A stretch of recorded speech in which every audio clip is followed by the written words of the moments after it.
Bonjour, la pratique avec l'œuf de jade est une très grande pratique pour les femmes taoïstes, principalement les femmes mais aussi les hommes qui l'utilisent aussi pour stimuler donc toute la sphère urogénitale. Donc je voulais vous présenter donc les œufs de jade. Alors on les appelle œufs de jade. Pourquoi?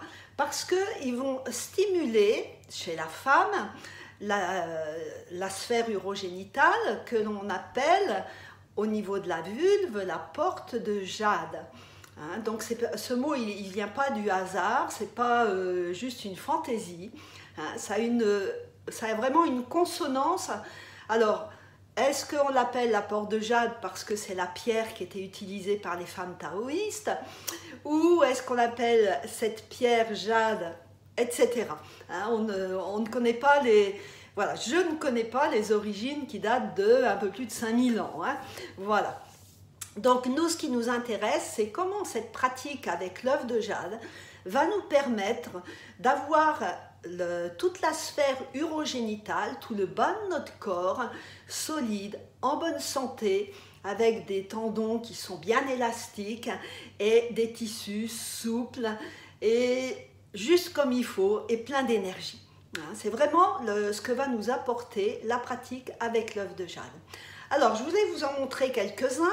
Donc, voilà, je vais bouger un petit peu ma caméra. Je ne sais pas trop comment ça va se passer.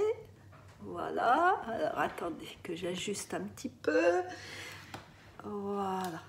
Donc, il y a plein d'autres choses, mais bon, c'est pas grave. Alors, en fait, ici, j'ai préparé un plateau avec les différents œufs de jade que l'on utilise. Donc, le jade, en fait, le vrai jade n'existe pratiquement plus. Il y en a, c'est très très rare, c'est vraiment une pierre très précieuse. Et donc, ce que l'on a aujourd'hui, c'est ce qu'on appelle le jade serpentine, qui va du blanc quasiment au vert relativement foncé. Et à côté, là ici, vous avez donc en quasiment noir le jade néphrite, qui lui est une pierre un peu plus précieuse.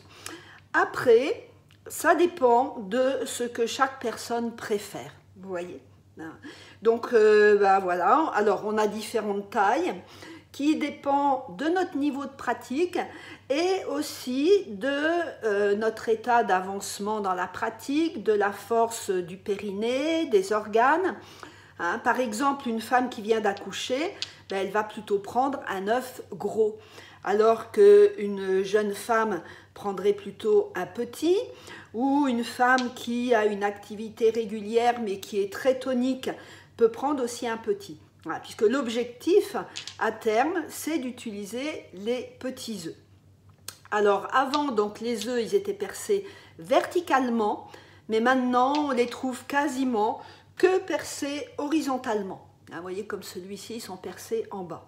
Alors je dis en bas parce que en fait, l'œuf s'introduit toujours le bout le plus gros vers le haut en premier. Voilà.